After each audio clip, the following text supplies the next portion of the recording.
Have you ever felt like your entire life was a performance, a beautifully curated lie, just waiting for the curtain to fall? I certainly did.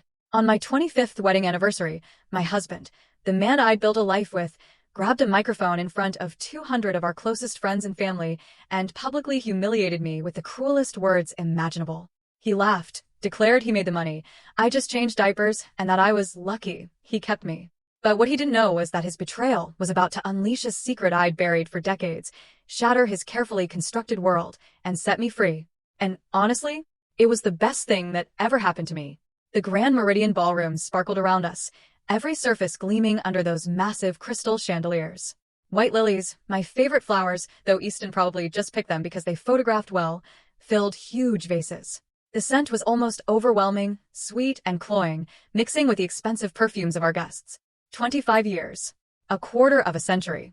It should have felt like an achievement, a triumph. Instead, as I smoothed my hands over the blue silk dress I'd chosen so carefully, I just felt invisible. Easton had barely glanced at my dress that morning, too busy reviewing his speech notes. I'd spent 3 hours at the salon, wanting to look perfect. For us. But watching him glad hand his business associates, his face lit up with that familiar, confident politician smile, I realized I was just another accessory. Even our children, Michael, 23, and Sarah, 20, they were here but distant. Michael was at the bar, looking uncomfortable in his rented tux, and Sarah chatted with college friends, barely acknowledging me when I tried to join their conversation earlier. When had I become a stranger in my own family? My thoughts were interrupted by the sharp tapping of metal against crystal. Easton was on the stage, microphone in hand. That familiar smile, radiating confidence. The room quieted, conversations fading to expectant murmurs. Ladies and gentlemen, his voice boomed, and I felt that old flutter of pride. The way he commanded a room, it used to thrill me. Thank you all for joining Antoinette and me tonight as we celebrate 25 wonderful years of marriage. Applause filled the ballroom, and I managed a shaky smile, clasping my hands together to stop them from trembling. This was it. Our moment. Our celebration of everything we'd built. You know, Easton continued, his tone shifting, becoming more casual, almost intimate. I've been thinking about what makes a marriage work, what makes it last through all the ups and downs. I leaned forward slightly, curious despite myself. We'd never really talked about what made our marriage work. We just existed. Parallel lives that occasionally intersected. And I realized, Easton said, his smile widening as scattered chuckles rippled through the crowd, it comes down to knowing your roles. Understanding who brings what to the table. Something cold settled in my stomach. The way he said it, the slight emphasis. It felt wrong. Calculated. Let's be honest here. Easton's voice carried easily through the now suddenly silent room. I made the money. I built the business. I provided the lifestyle we all enjoy. He gestured broadly at the opulent ballroom, at the designer gowns and expensive suits surrounding us. Antoinette, well, she changed diapers. The words hit me like a physical blow. My breath caught. I felt the color drain from my face as the room erupted in uncomfortable laughter. Not real laughter, you know? The kind of forced chuckling people do when they're witnessing something they shouldn't be. But Easton wasn't finished. She is lucky I kept her, he said, and this time, his smile looked sharp. Predatory. Really? What else would she do? She has no skills, no education that matters. She's been living off my success for 25 years. The room had gone completely silent now. Even the waitstaff had stopped moving, frozen in place like extras in a movie who'd forgotten their blocking. I could feel hundreds of eyes on me, the weight of their pity and embarrassment pressing down like a physical force. My hands were shaking, my vision blurring as tears threatened to spill over. 25 years of my life reduced to diaper changing and lucky breaks. 25 years of supporting his dreams, raising his children, managing his household, being the perfect wife. All of it dismissed with casual cruelty, in front of everyone we knew. I started to stand, needing to escape, needing to find somewhere to hide and process what had just happened. But before I could take a single step, another voice cut through the silence. Excuse me. The voice was calm, controlled, but it carried an authority that made everyone turn, even Easton. I turned too, and my heart stopped completely. Landon Blackwood stood at the edge of the stage, tall and silver-haired, completely unchanged in all the ways that mattered. 25 years had been kind to him. He'd grown into his angular features, his dark eyes more commanding than ever. He wore a perfectly tailored black suit that probably cost more than most people's cars. But he moved with the same quiet confidence he'd had as a struggling design student. Asterisk, what was he doing here? How was he here? Asterisk, then I remembered. The Grand Meridian was his hotel. He owned the entire chain now. Landon Blackwood Hotels, properties on 4 continents. I'd read about his success in magazines over the years, always with a mixture of pride and regret.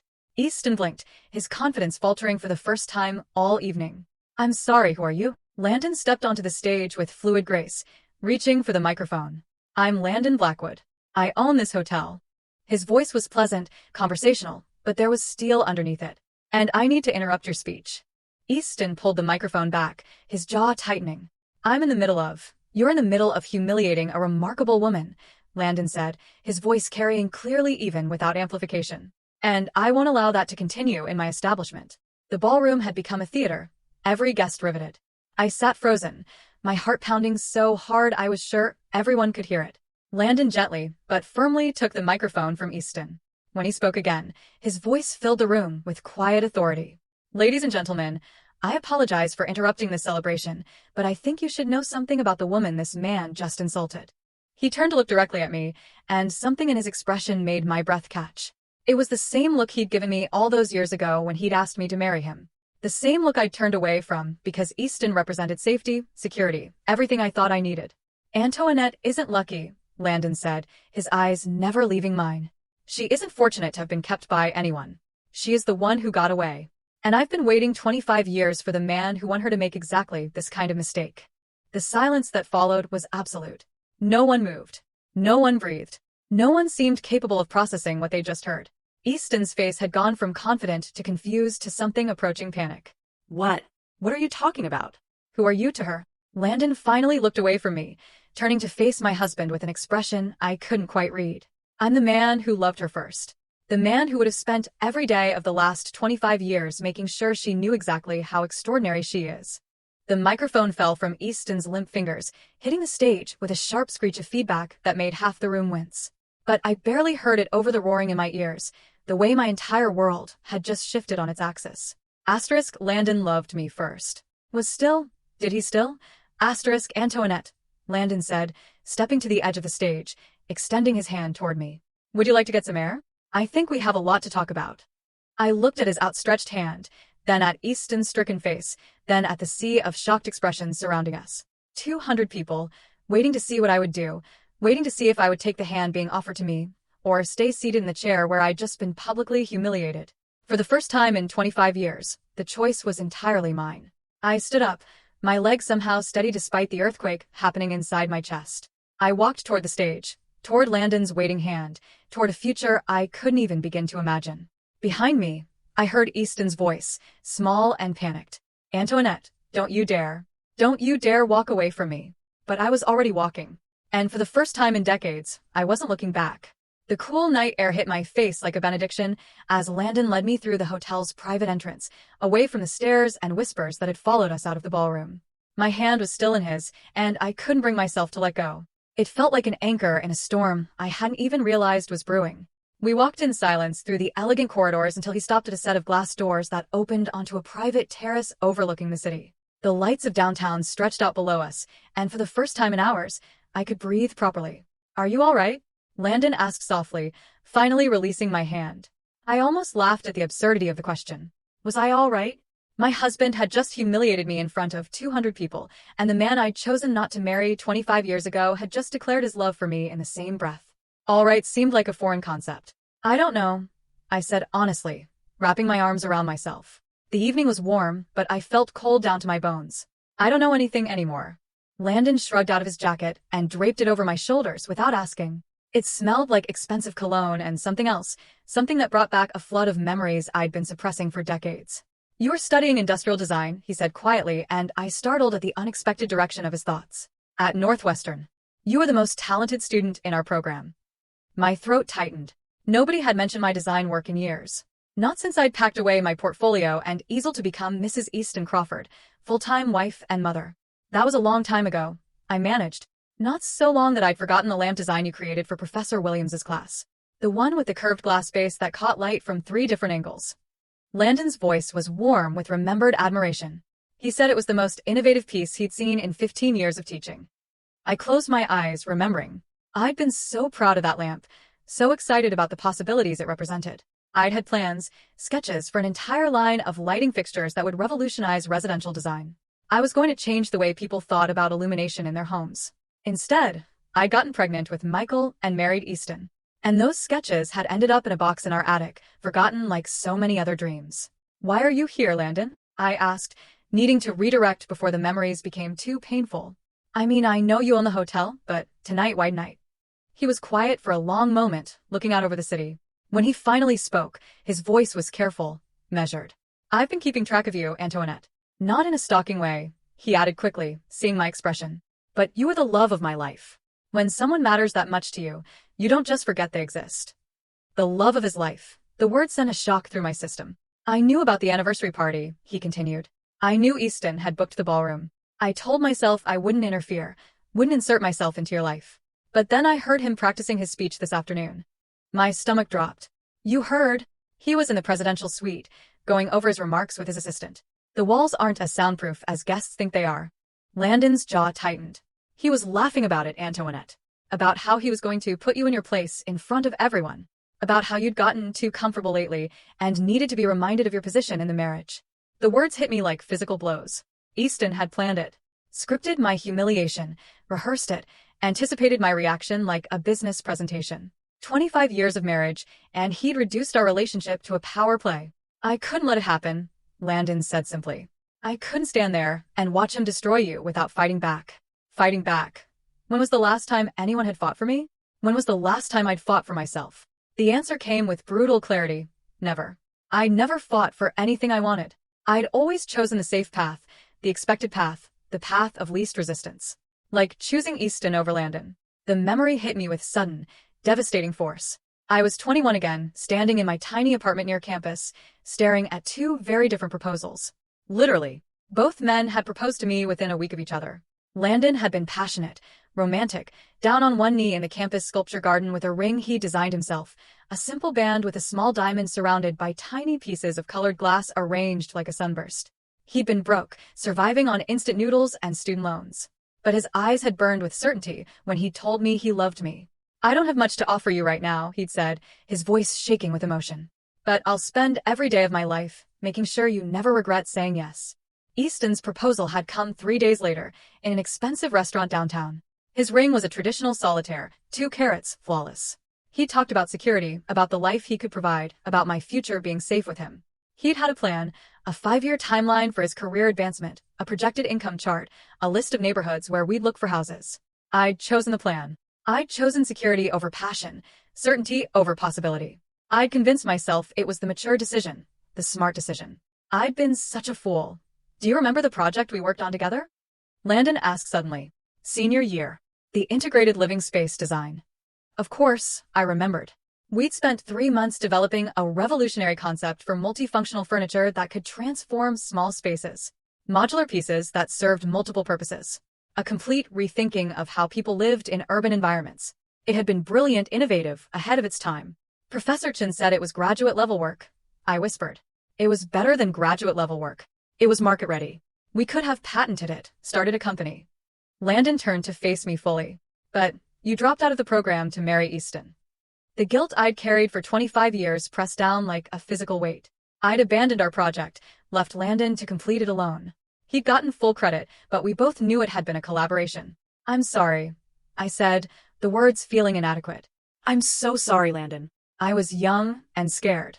"Don't apologize," he said firmly. "I didn't bring it up to make you feel guilty. I brought it up because 6 months after you left, Easton started a furniture company, Crawford Designs.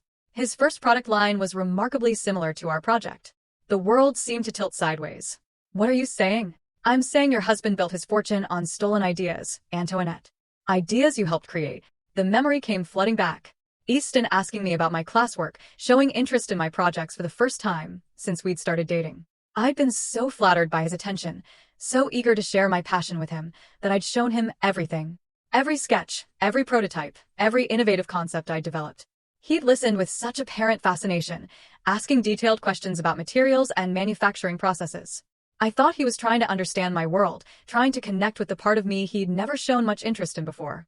Instead, he'd been stealing it. "The modular coffee table that launched his company," Landon continued quietly. "The one that could be reconfigured into a dining table and storage unit. That was your design, wasn't it?" "It was." I'd sketched it during a late-night study session, frustrated by the limitations of my tiny apartment. Easton had found the sketch on my kitchen counter and studied it for nearly an hour, asking me to explain every detail. He said he wanted to understand my work. I whispered, my voice breaking. He said he was proud of my creativity. He was proud enough to claim it as his own. The betrayal hit me in waves. It wasn't just the humiliation in the ballroom tonight. It was 25 years of lies. 25 years of building a life on stolen dreams. 25 years of watching my husband take credit for my innovations while dismissing me as nothing more than a housewife. Every major breakthrough Crawford Designs has had, I said slowly, pieces clicking into place with horrible clarity. The expandable shelving system, the convertible workspace furniture, the eco-friendly material innovations. I helped develop all of those. I gave him the ideas, helped him work through the problems, and then he made you feel like you were lucky to be included in his success, Landon finished. Made you feel like your contributions were insignificant. I thought about all the times I tried to talk to Easton about design, about my ideas for improving his products or developing new ones. He'd listen with that patronizing smile, pat my hand, and tell me I didn't understand the business side of things. He'd made me feel stupid for having opinions about an industry I'd once dreamed of revolutionizing. Why didn't you say something? I asked. All these years. Why didn't you tell me? Landon was quiet for a long moment. Because you chose him, he said simply. Because you seemed happy, and I didn't want to be the bitter ex who couldn't let go. Because I hoped, that maybe he really did love you enough to deserve you. And now his smile was sad, but determined. Now I know better. Tonight proved that he never understood what he had. He never saw you the way I saw you. The way I still see you. The way he still saw me. Present tense. After 25 years of silence, after building an empire, while I disappeared into domestic invisibility, he still saw me as the woman I'd been. The woman I'd forgotten I could be. What am I supposed to do with this information, Landon? I can't just... I have children, a life, responsibilities. You have choices, he said gently. Maybe for the first time in 25 years, you have real choices. Choices? The word felt foreign, dangerous. I'd spent so long following the path laid out for me that I'd forgotten there could be other paths. The offer I made in there, Landon continued. About us talking about the future? I meant it, Antoinette. I've built something real over the past 25 years. I have resources, connections, opportunities. I could help you reclaim what's yours. My marriage. Your marriage ended tonight, he said. Not unkindly, but with absolute certainty. The moment Easton humiliated you in front of 200 people. The moment he reduced 25 years of partnership to diaper changing and charity, your marriage ended. The only question now is what comes next. What comes next? Another foreign concept. For 25 years, I'd known what came next. Another day of supporting Easton's dreams while burying my own. Another day of being grateful for scraps of attention from my own family. Another day of diminishing myself to make others comfortable. I need time, I said finally. I need to think. Landon reached into his jacket pocket and pulled out a business card. Take all the time you need. But when you're ready to remember who you really are, call me. I took the card, my fingers brushing his in the exchange. The touch sent electricity through me, a reminder of feelings I'd spent 25 years suppressing. The woman who designed that lamp, he said softly. The woman who could see possibilities where others saw limitations. She's still in there, Antoinette. She's been waiting for someone to believe in her again. Believe in her, in me. When was the last time anyone, including myself, had believed in me? As Landon walked away, leaving me alone with the city lights and the weight of 25 years of revelations, I realized something that terrified and exhilarated me in equal measure. I wanted to remember who I really was. I wanted to find that woman again, even if it meant destroying everything I thought I knew about my life. The question was whether I had the courage to try. I didn't go home that night. I couldn't face Easton, couldn't stomach the thought of walking into our perfectly appointed house in Westfield Manor and pretending that everything was normal. Instead, I drove aimlessly through the city until I found myself parked outside the old Northwestern campus, staring at the building where I'd once believed I could change the world. My phone had been buzzing incessantly since I'd left the hotel. Easton, the children, even some of the guests from the party, probably calling to satisfy their curiosity about the drama they'd witnessed. I turned it off an hour ago, needing the silence to think. Landon's business card sat on my dashboard, catching the streetlight like a small beacon. I'd picked it up and put it down a dozen times, my finger hovering over his number. What would I even say? Asterisk, thank you for destroying my marriage. Thank you for revealing that my entire adult life had been built on theft and lies. Thank you for reminding me who I used to be. Asterisk, when my phone finally rang at 7 in the morning, I almost didn't answer, but the caller ID showed Sarah's name, and something in me couldn't ignore my daughter. Even now. Mom. Sarah's voice was small, uncertain. Where are you? Dad's been calling everyone and Michael's freaking out, and what happened last night? I closed my eyes, feeling the weight of 23 years of motherhood pressing down on me. How could I explain this to my children? How could I tell them that their father had built their comfortable life on stolen dreams? That their mother had been complicit in her own erasure? I'm okay, sweetheart, I said finally. I just needed some time to think. But that man, she continued, the one who said those things about you and Dad, who was he? The one who said those things, not the one who humiliated me. Landon was the one Sarah was questioning. Even now, even after witnessing Easton's cruelty, she was more concerned about the stranger who defended me than the father who tore me down. I'd raised them to see me as less than. I'd raised them to accept their father's version of reality, where I was lucky to be included, grateful to be kept. The realization was devastating. Someone I knew a long time ago, I said carefully. Before I married your father. Silence stretched between us. Then, quietly, are you coming home? Home.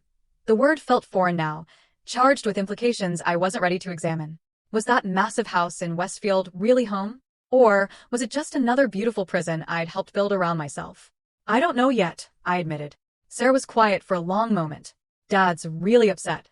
He's been drinking since last night, and he keeps saying he's going to ruin that man's business. He called some lawyers and Uncle Richard, and she trailed off, probably realizing she was sharing information I might not want to hear. Uncle Richard, Easton's brother, the one with connections in every industry that mattered. Of course, Easton would call in reinforcements. He'd never been one to accept defeat gracefully. And last night had been the first time in 25 years that someone had publicly challenged his narrative. Sarah, I said gently, I need you to understand something. Whatever happens between your father and me, it has nothing to do with you and Michael. You're both adults now, and this is between us. But, Mom, I love you, I interrupted. I have always loved you, but I need some time to figure out what comes next. After I hung up, I sat in the car for another hour, watching students hurry across campus with their backpacks and coffee cups and urgent conversations. They looked so young, so full of possibility. Had I ever looked like that? Had I ever moved through the world with that kind of confident purpose? Yes, once. Before I'd learned to make myself smaller, before I'd convinced myself that dreams were luxuries I couldn't afford. My phone buzzed with a text from an unknown number. Asterisk, I know you're struggling with all of this. When you're ready to hear the whole story, I'll be at the Meridian. Suite 1207. No pressure, no expectations, just truth. L. Asterisk the whole story. What more could there possibly be? But even as I thought it, I knew I was going to go. I'd spent 25 years living with half-truths and carefully constructed narratives. If I was going to rebuild my life, if I was even going to understand what needed rebuilding, I needed to know everything. The elevator ride to the 12th floor felt endless. I'd changed clothes at a department store, trading my evening gown for simple jeans and a sweater, but I still felt exposed, vulnerable. What was I doing? What was I hoping to accomplish? Landon answered the door before I could knock, as if he'd been waiting. He looked different in daylight, more human somehow. The silver in his hair was more pronounced, and there were lines around his eyes that spoke of years of hard work and responsibility. But his smile was the same, warm, genuine, touched with something that might have been relief. Thank you for coming, he said simply, stepping aside to let me in. The suite was elegant, but not ostentatious, decorated in warm neutrals with floor-to-ceiling windows overlooking the city. A pot of coffee sat on the table along with pastries from what I recognized as the hotel's signature bakery. He'd prepared for my visit without being presumptuous. I wasn't sure you would, he continued, gesturing for me to sit wherever I was comfortable. I chose the chair by the window, needing the light and the view to ground me. I almost didn't, I confessed. This is complicated. It doesn't have to be. Landon sat across from me, leaving plenty of space. I'm not trying to complicate your life, Antoinette. I'm trying to simplify it. By telling me my marriage was built on stolen ideas? By declaring your feelings in front of 200 people? I looked at him incredulously. That's simplifying? He had the grace to look embarrassed. The declaration wasn't planned. Seeing him humiliate you like that, I lost my temper. It wasn't my finest moment. But you meant it. What you said about waiting 25 years.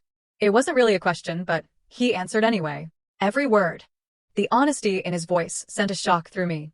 After years of Easton's calculated responses, his careful management of every conversation, Landon's directness was almost overwhelming. Why? I asked. You could have had anyone. You built an empire. You're successful. Why hold on to feelings for someone who rejected you? Landon was quiet for a long moment, looking out at the city. When he spoke, his voice was soft but certain. Do you remember the night before you accepted Easton's proposal? We were in your apartment, working on the lighting project. You'd been struggling with a power distribution problem for weeks. I remembered. I'd been frustrated to the point of tears, convinced that my design was fundamentally flawed. You were about to give up, Landon continued. You said it was impossible, that you weren't smart enough to solve it.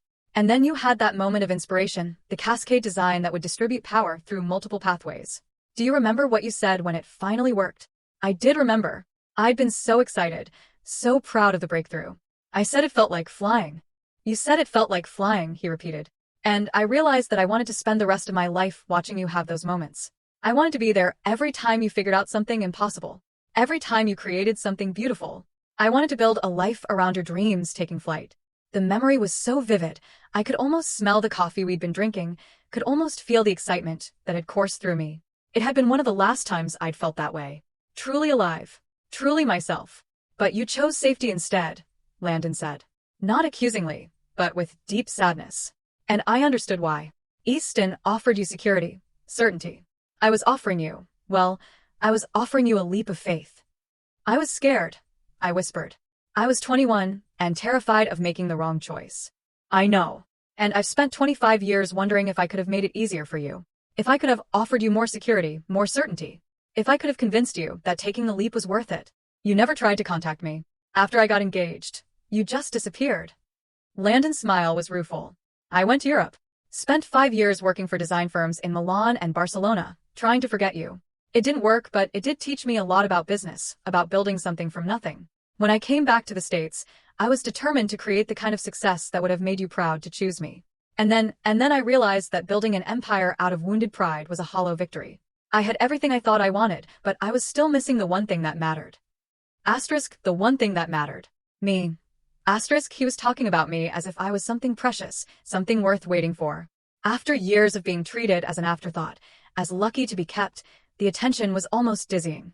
Landon, I need to ask you something, and I need you to be completely honest. He nodded, his expression serious. Last night, when you said Easton built his business on our ideas, how much of his success actually came from my work? Landon hesitated, and I knew the answer was going to be worse than I'd imagined. All of it, he said finally. Every breakthrough product Crawford Designs has launched in the past 25 years originated from concepts you developed, either from our college work or from ideas you shared with him during your marriage.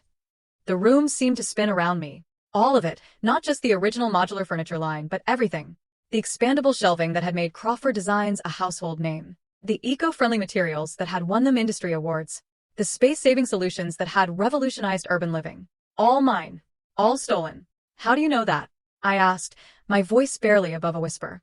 Because I've been watching Crawford Designs for 25 years, waiting to see if Easton would ever create something original. He never did. Every innovation, he claimed, was a variation on work you'd already done. Sometimes he changed the materials or modified the proportions, but the core concepts were always yours. But how could you possibly know? Because I kept copies of everything we worked on together. Every sketch, every prototype, every brainstorming session. I told myself it was for professional reference, but really, I couldn't let go of the last pieces of you I had. He stood and walked to a sleek briefcase by the window, withdrawing a thick portfolio. When he set it on the coffee table between us, my breath caught. It was my old sketch pad from senior year, the one I thought was lost in the chaos of moving out of my dorm. The leather cover was worn soft with age, but I recognized every scuff and stain. You kept this, I whispered, reaching out to touch the familiar surface. I kept everything, Landon said quietly, including the original design for the lamp that started it all. The one Professor Williams called revolutionary. The one that became the basis for Easton's first product line. I opened the portfolio with trembling hands, and 25 years of suppressed memories came flooding back. Page after page of detailed sketches, concept drawings, innovative solutions to design problems that wouldn't become industry's standard for years. Work I'd poured my heart and soul into. Work I'd been so proud of. Work I'd convinced myself had been meaningless amateur efforts. He made me believe I was nothing, I said, tears blurring my vision as I turned the pages. He made me believe these were just silly student projects. They weren't silly, they were brilliant. And they made him rich. Rich on my ideas, successful on my innovations, respected for stealing my dreams. What am I supposed to do with this information? I asked, looking up at Landon through my tears. Sue him? Destroy my children's father? Blow up my entire life for revenge? I'm not asking you to destroy anything, Landon said gently. I'm asking you to reclaim what's yours. The ideas, yes, but more than that, I'm asking you to reclaim yourself. Reclaim myself, the woman who designed these innovations, who'd seen possibilities where others saw limitations. The woman who'd felt like she was flying when a complex problem finally yielded to her imagination. How? I asked. How do you reclaim 25 years of lost identity? Landon leaned forward, his eyes intense. You start creating again. You remember what it felt like to solve impossible problems. You let yourself dream big again. I'm 56 years old, Landon. I've been out of the design world for decades. Technology has changed. Markets have evolved. Design is design, he interrupted. Good ideas are timeless. And you. He reached across the table and covered my hand with his. You were always the most innovative thinker I knew. That doesn't just disappear. His touch was warm, solid, real. For the first time in years, I felt like someone was seeing me. Really seeing me. Not as a wife or mother or a convenient accessory, but as myself. I have an offer for you, Landon said, his voice steady and sure. Not a romantic proposition, not a rescue mission. A business opportunity. I raised an eyebrow, curious despite my emotional upheaval. I'm launching a new division of Blackwood Hotels, sustainable design consulting. Hotels around the world are demanding eco-friendly, space-efficient solutions, but most design firms are still thinking in outdated paradigms. I need someone who can revolutionize how we approach hospitality spaces. My heart began to pound. You're offering me a job? I'm offering you a partnership. 50-50 ownership of the new division. Full creative control. A chance to see your ideas implemented on a global scale. His grip on my hand tightened slightly. A chance to show the world what Antoinette Crawford can really do. A partnership, creative control, global scale. The words sent electricity through me, awakening something that had been dormant for so long I'd forgotten it existed. The salary would be $200,000 to start, Landon continued. Plus, profit sharing once we're established. But more importantly, you'd own your work. Every design, every innovation, every breakthrough, it would be yours. Legally, publicly, permanently yours.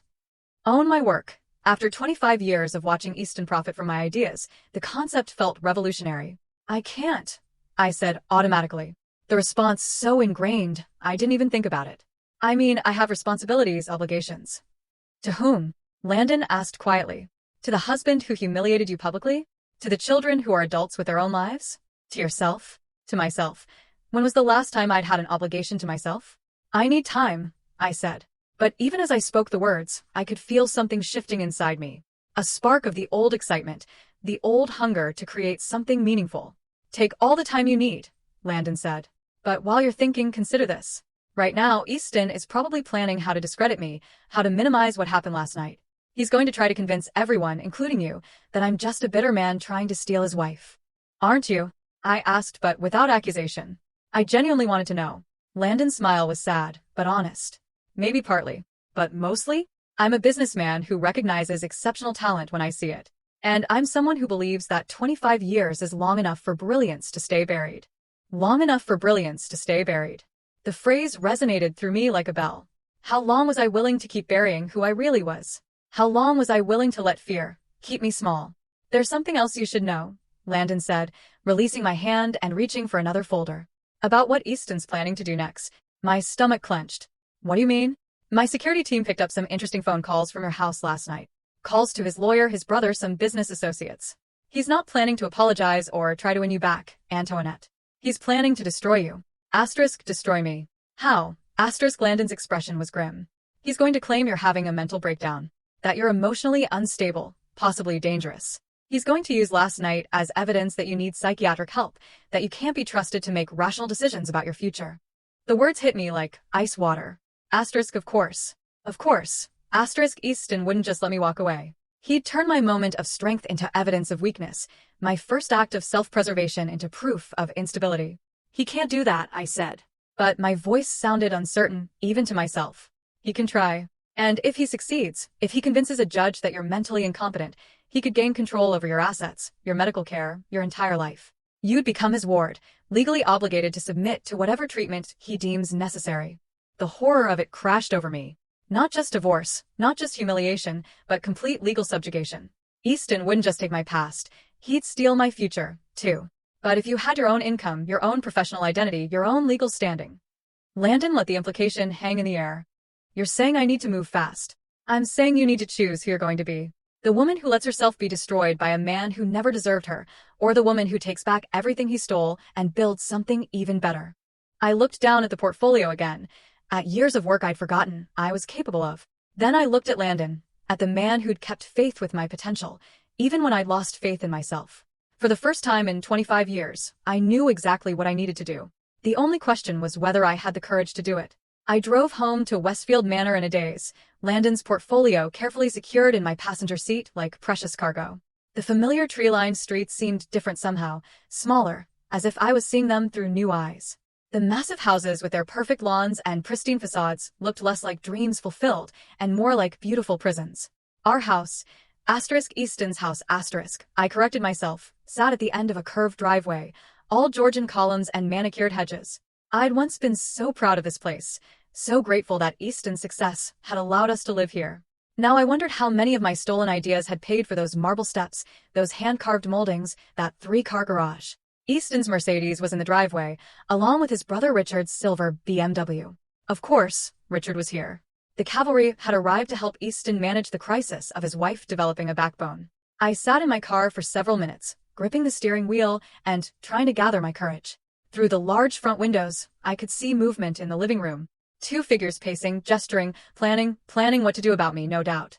My phone buzzed with another text from Sarah. Dad says you've been acting strange lately. Are you okay? Should I come home? Acting strange. Already the narrative was shifting, just as Landon had predicted. Easton was laying the groundwork for his mental instability defense, preparing to paint my moment of clarity as evidence of breakdown. I turned off the car and gathered my resolve. If I was going to do this, if I was really going to reclaim my life, I needed to move fast. Easton had 25 years of experience managing me, controlling the story, making me doubt my own perceptions. I couldn't let him do it again. The front door was unlocked, as always. Easton had never worried about security in our wealthy neighborhood. Why would he? He'd never had anything to fear from the person who posed the greatest threat to his carefully constructed life. Antoinette. His voice called from the living room before I'd even closed the door. Is that you? Yes, I called back, surprised by how steady my voice sounded. It's me. I found them in the living room.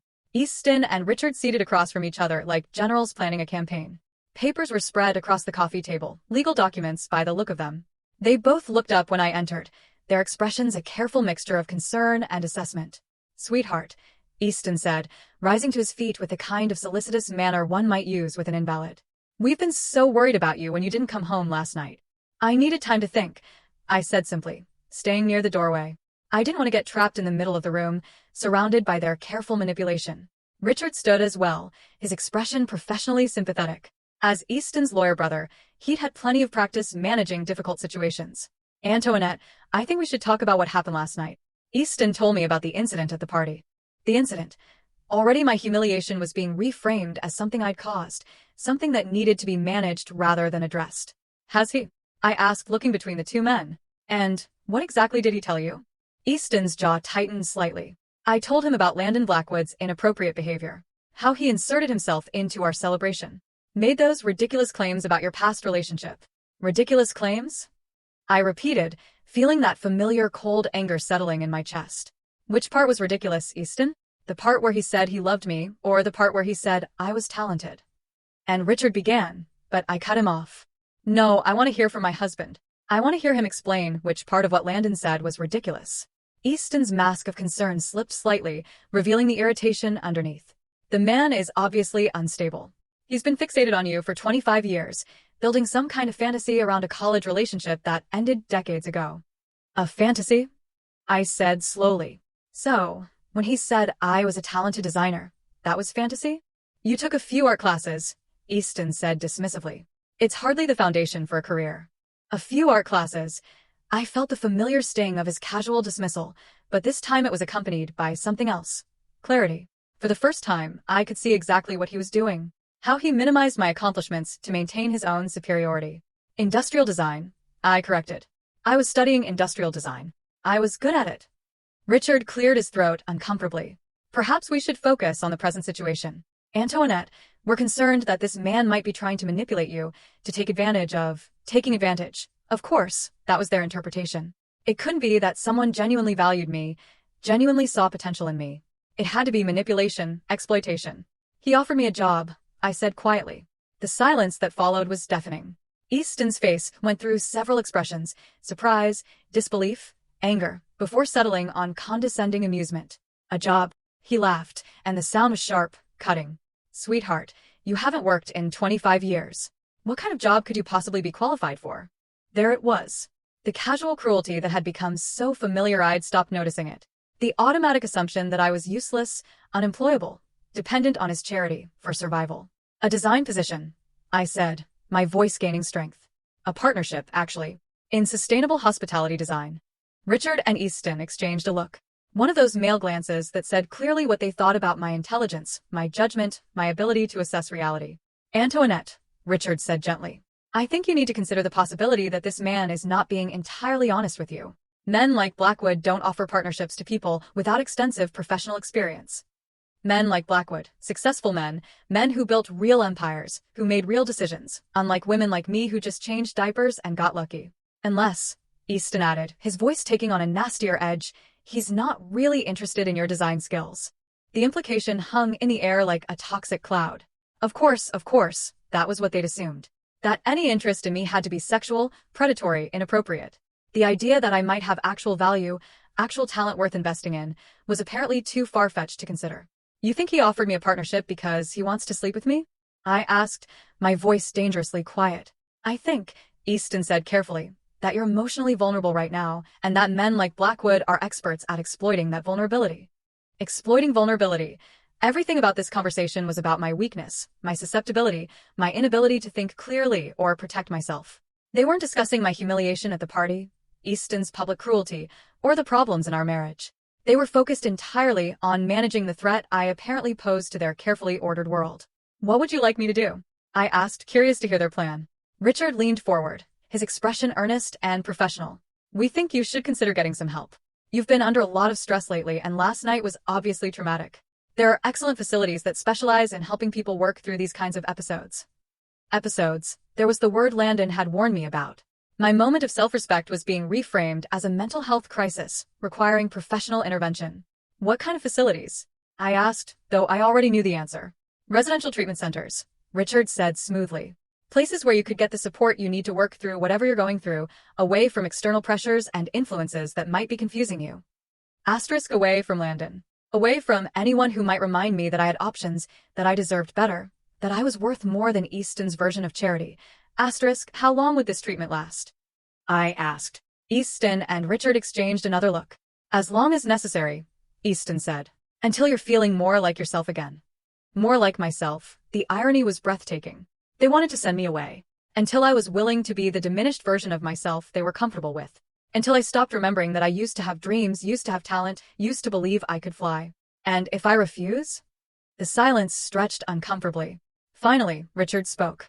Antoinette, if you're not capable of making rational decisions about your own well-being, then the people who love you have to step in. There it was. The threat Landon had predicted, delivered with lawyerly precision.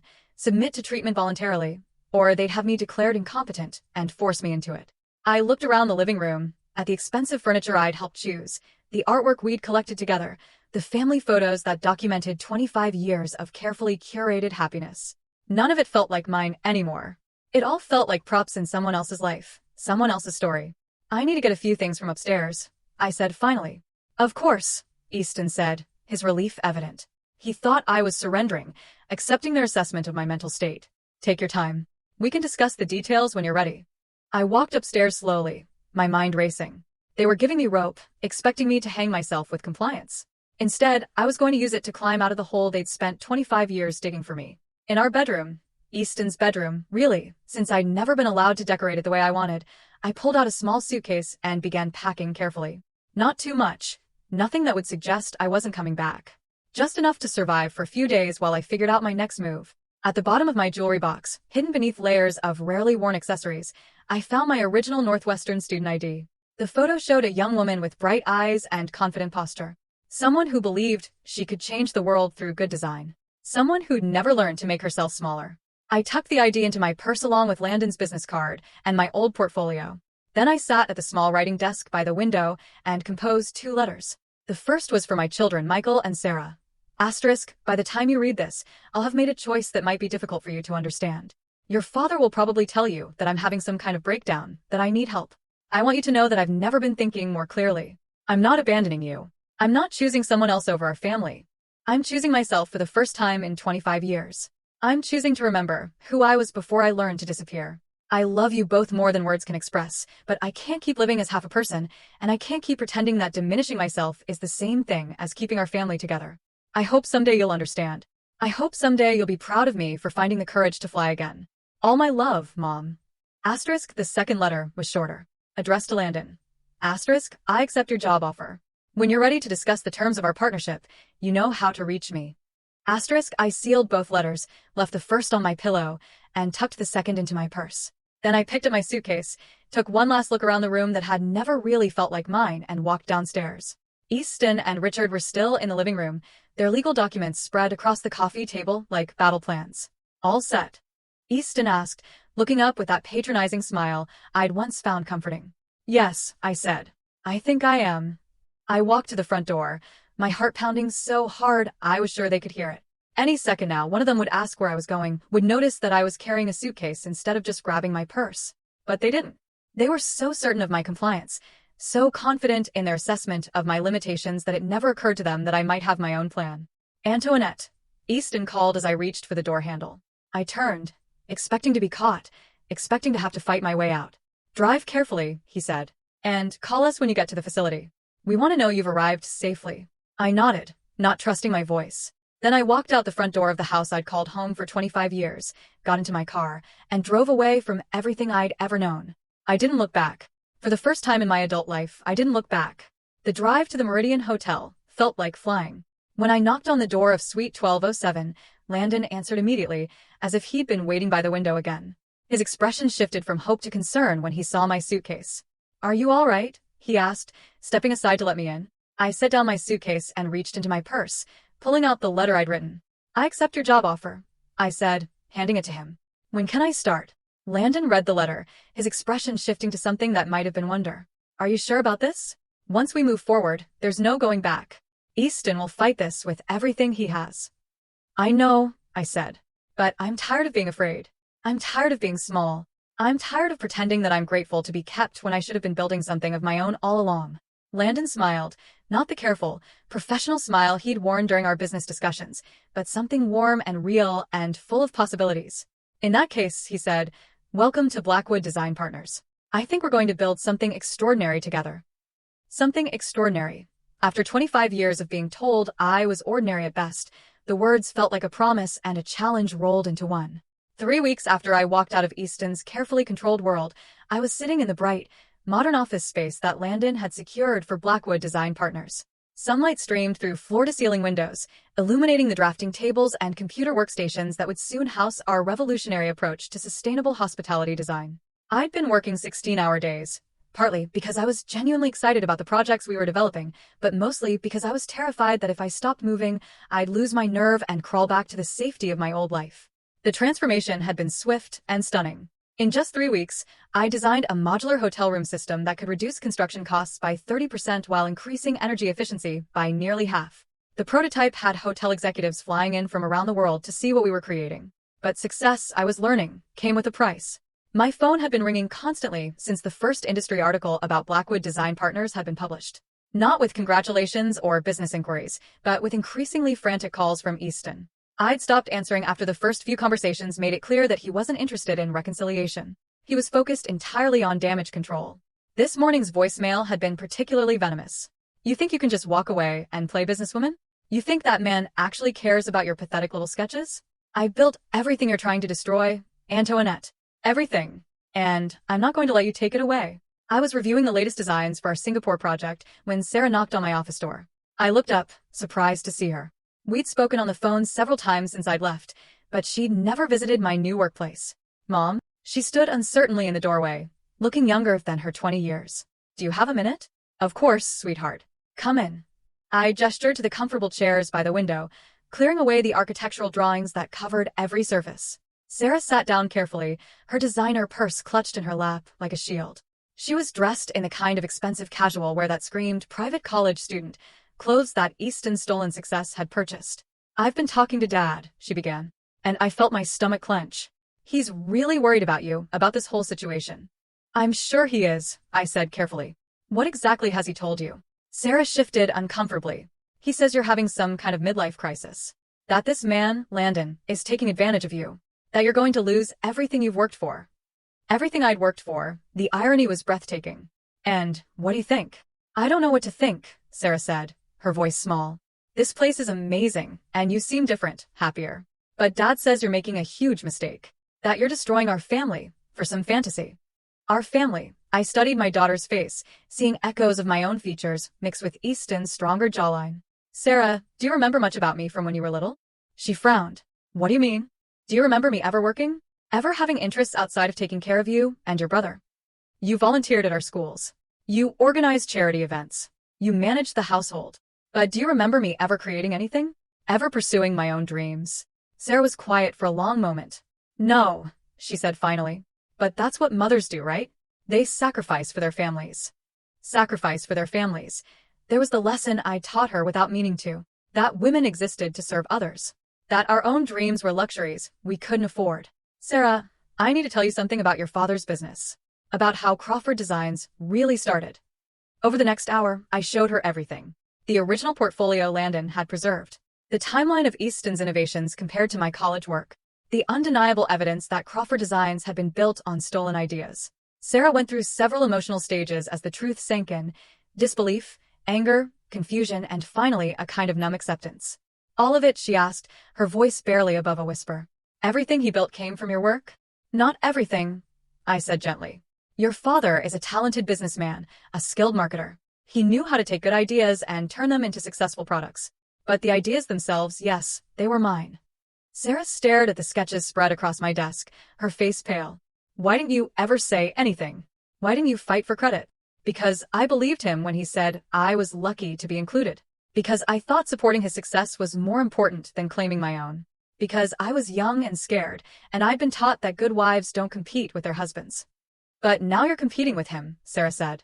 And there was something in her voice I couldn't quite identify. Now I'm finally being myself, I corrected. For the first time in 25 years, I'm using my talents for my own benefit instead of someone else's. Sarah was quiet for several minutes, studying the designs with new understanding. These are really yours. All of them. Every sketch, every concept, every innovation that made your father's fortune. I paused, choosing my words carefully. Sarah, I need you to understand something. I'm not trying to hurt your father, and I'm not trying to destroy your security, but I can't keep living as half a person just to preserve everyone else's comfort. What about us? Sarah asked, and now I could hear the fear underneath her composure. What about me and Michael? If you're right about this, if Dad's business really is based on stolen ideas, what happens to our future? It was a fair question, and one I'd been grappling with since I'd made my choice. I don't know, I admitted. But I do know that building your future on lies is no foundation at all. Before Sarah could respond, my phone rang. Landon's name appeared on the caller ID, and I could see from his expression through the glass wall of his office that something was wrong. Excuse me, I told Sarah, then answered the call. What is it, Landon? Antoinette, you need to come to my office immediately. We have a problem. I found Landon pacing behind his desk, his usual composed demeanor replaced by something approaching agitation. Sarah had followed me, hovering in the doorway uncertainly. What's wrong? I asked. Landon gestured to his computer screen, which displayed what looked like a legal document. Easton filed an injunction this morning. He's claiming that all the design work you've done for Blackwood Partners is stolen intellectual property. Property that belongs to Crawford Designs. My blood turned to ice. He can't do that. Those designs are completely original. He's claiming they're derivative of work you did during your marriage, which under California law would make them community property. He's arguing that since you were unemployed, and he was your sole source of financial support, any intellectual property you developed during the marriage belongs to both of you. But that's insane. I never worked on these specific projects during our marriage. It doesn't matter, Landon said grimly. He doesn't have to prove the designs are identical. He just has to demonstrate that they're based on techniques and concepts you developed while married to him. And given that your original portfolio clearly shows the foundation for everything you're doing now, the implications hit me like a physical blow. Easton wasn't just trying to hurt me. He was trying to steal my work again. Even now, even after everything, he was attempting to claim ownership of my creativity. There's more, Landon continued. He's also filed for an emergency restraining order, claiming you're mentally unstable and that I'm manipulating you into making decisions that are harmful to your well-being and your family's financial security. Sarah gasped from the doorway. I'd forgotten she was there, forgotten that she was witnessing her parents' marriage implode in real time. What does that mean? I asked, though I was afraid I already knew. It means that until the court hearing next week, you're legally prohibited from making any business decisions or entering into any new contracts. It also means that if the judge rules in his favor, you could be forced to return all compensation you've received from Blackwood Partners and undergo psychiatric evaluation. The room seemed to spin around me. In one brilliant legal maneuver, Easton had managed to paint me as both a thief and a madwoman. If he succeeded, I'd lose everything: my newfound career, my financial independence, possibly even my freedom. Mom, Sarah said softly from the doorway, and I turned to look at her. Is this why you left? Because you knew he would do something like this? I thought about her question, about the pattern of control and manipulation that had characterized my entire marriage. Not specifically, I said, but yes, I knew that Easton would never let me go without a fight. I knew he'd try to destroy me rather than face the truth about what he'd done. Sarah walked into the office and sat down heavily in one of the chairs. I need to ask you something, and I need you to be completely honest with me. I nodded, bracing myself. Are you in love with Landon? The question caught me off guard, not because it was inappropriate, but because I hadn't allowed myself to examine it carefully. I don't know, I said finally. I know that he sees me as a person worth respecting, worth investing in. I know that he makes me feel capable and valuable in ways I'd forgotten were possible. Whether that's love or just gratitude, I honestly can't tell anymore. Landon cleared his throat uncomfortably. Perhaps I should give you two some privacy.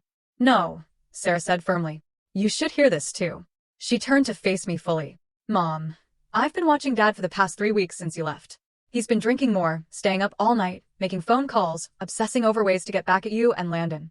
He's not acting like a man who's lost the love of his life. He's acting like someone who's lost control of his property.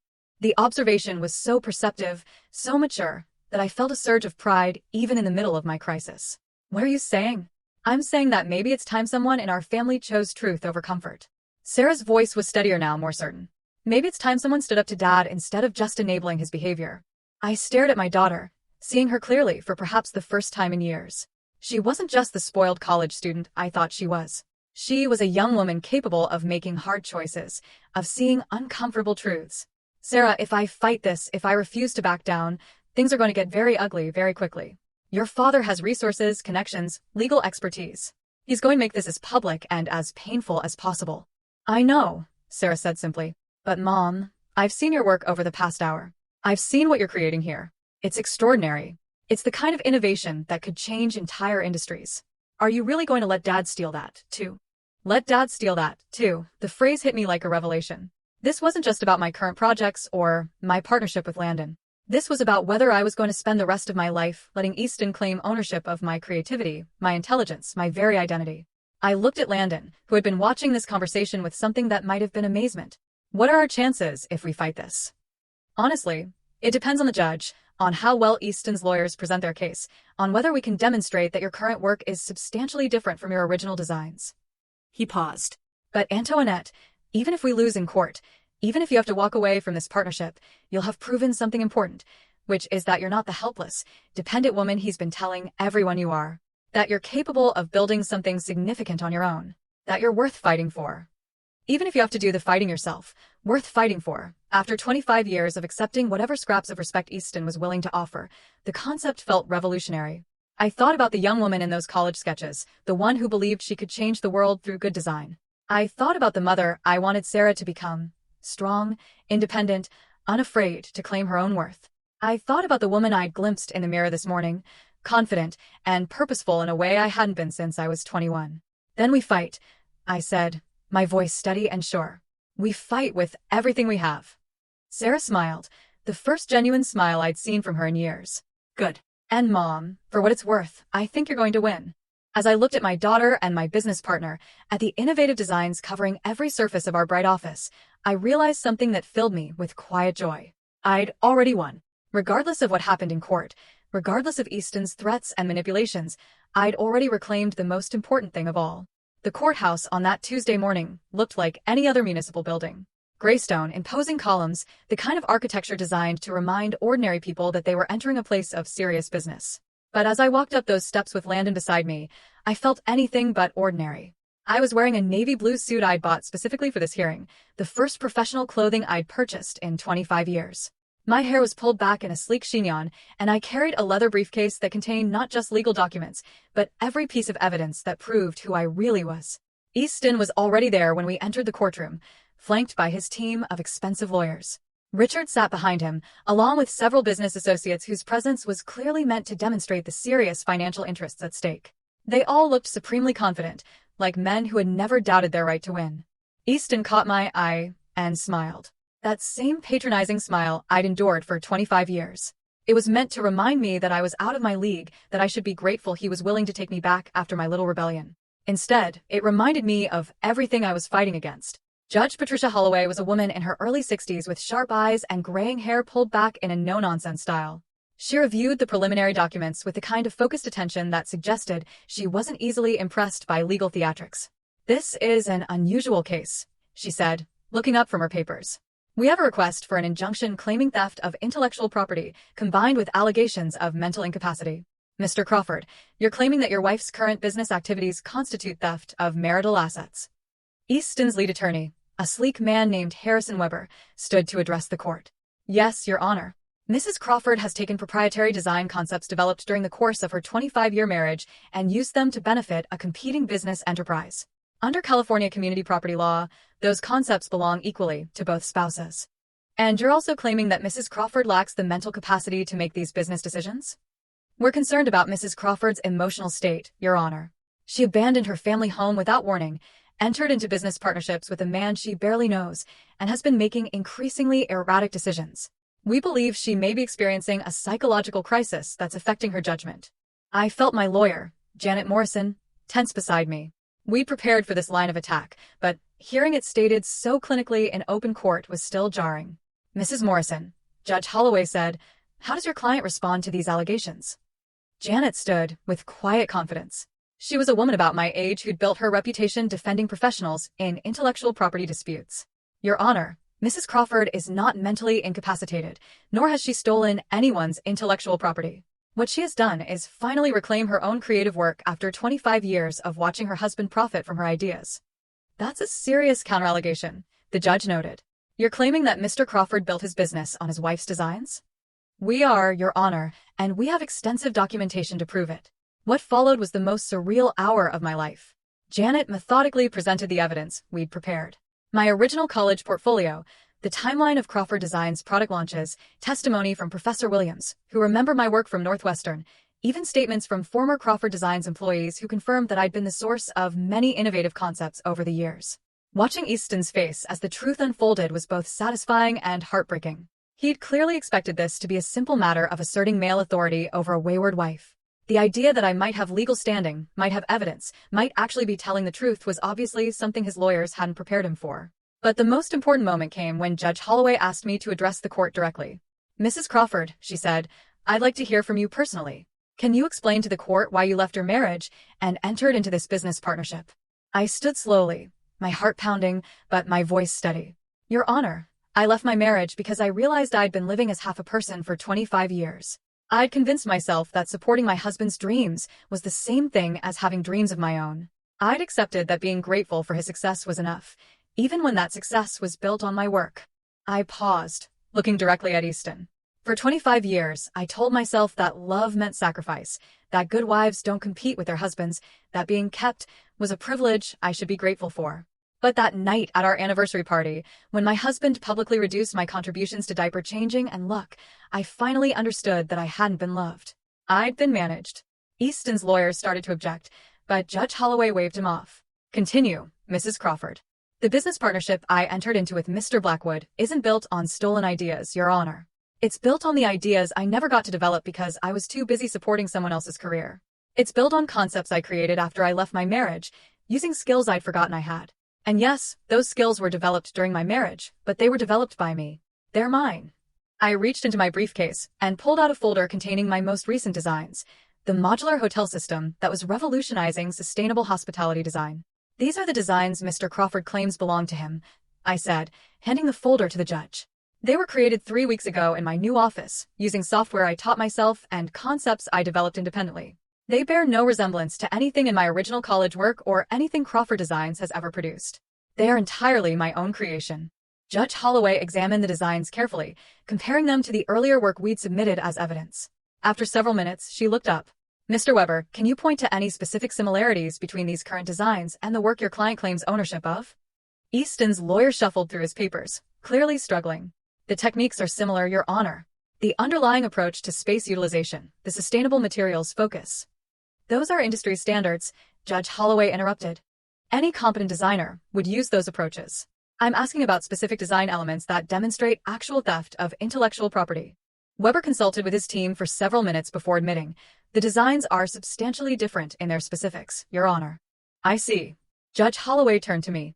Mrs. Crawford, regarding the allegations of mental incapacity. How do you respond? This was the moment I'd been both dreading and anticipating. Your Honor, if recognizing my own worth constitutes mental illness, then I suppose I'm guilty as charged. If leaving a marriage where I was treated as decorative property rather than a partner constitutes instability, then I accept that label. But if we're defining mental health as the ability to think clearly, make rational decisions, and pursue meaningful work, then I've never been healthier in my life. I gestured toward the courtroom where several hotel executives had come to observe the proceedings. In the 3 weeks since I left my marriage, I've designed a revolutionary hospitality system that's already attracted international attention. I've established professional relationships with industry leaders who value my expertise. I've created more innovative work than I produced in the previous 25 years combined. That's not the behavior of someone who's mentally incapacitated. Judge Holloway was quiet for several minutes, reviewing all the evidence we presented. Finally, she looked up. Mr. Crawford, she said, addressing Easton directly. I've reviewed the evidence presented by both sides. While it's clear that your wife did contribute significantly to your business success over the years, it's also clear that her current work represents original creation, not theft of existing intellectual property. Do you have any evidence that contradicts this assessment? Easton stood slowly, his confidence finally cracking. Your Honor, my wife she's not the same person she was. This man has filled her head with ideas about independence and careers. She's 56 years old. It's too late for her to start over. The words hung in the air like a confession. There it was. Easton's real concern wasn't about stolen property or mental illness. It was about control. It was about a woman who dared to claim her own life at an age when he believed she should be grateful for whatever he was willing to give her. Mr. Crawford, Judge Holloway said quietly, the court's job is not to determine whether your wife's life choices are wise or appropriate. The court's job is to determine whether she's legally competent to make those choices and whether she's committed any crimes in doing so. She paused, her expression stern. Based on the evidence presented today, I find that Mrs. Crawford is clearly competent to make her own business decisions. I also find that there's no evidence she's committed theft of intellectual property. Her current work, while building on skills developed during her marriage, represents original creation that she owns independently. I felt my knees almost buckle with relief. Janet squeezed my arm supportively. Therefore, the judge continued, the request for an injunction is denied. The request for psychiatric evaluation is denied. Mrs. Crawford is free to continue her business partnership and retain any compensation she's received. She looked directly at Easton. Mr. Crawford, I strongly advise you to consider whether pursuing this matter further is in anyone's best interest. The evidence suggests that your wife's contributions to your business success were far greater than you've acknowledged. Continuing to challenge her right to independent success could result in uncomfortable questions about the true origins of your own wealth. The threat was subtle, but unmistakable. If Easton kept pushing, the court might start examining just how much of Crawford Designs really belonged to him. As we left the courthouse, I felt something I hadn't experienced in 25 years. Complete, unqualified victory. Not just legal victory, but personal vindication.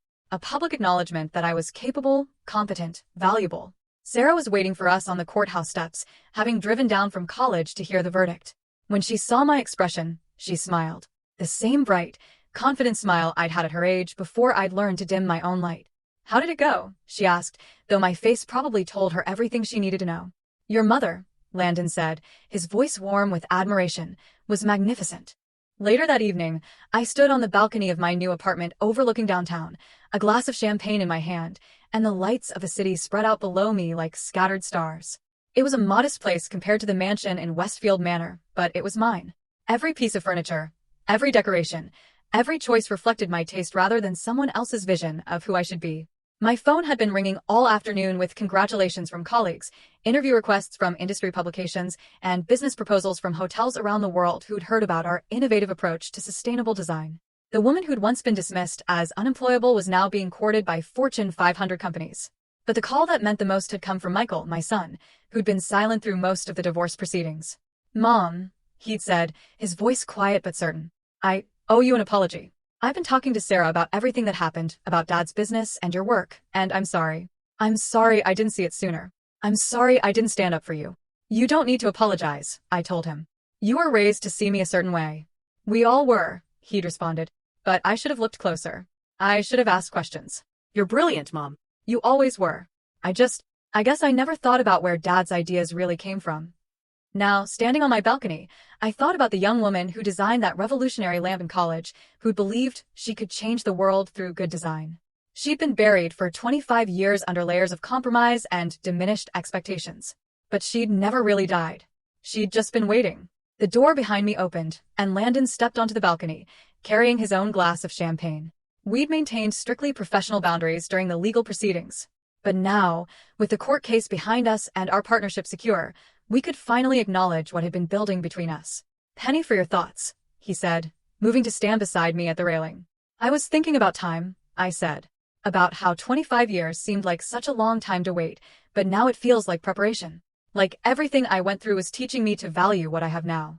"And what do you have now?" I looked at him, this man who'd kept faith with my potential even when I'd lost faith in myself.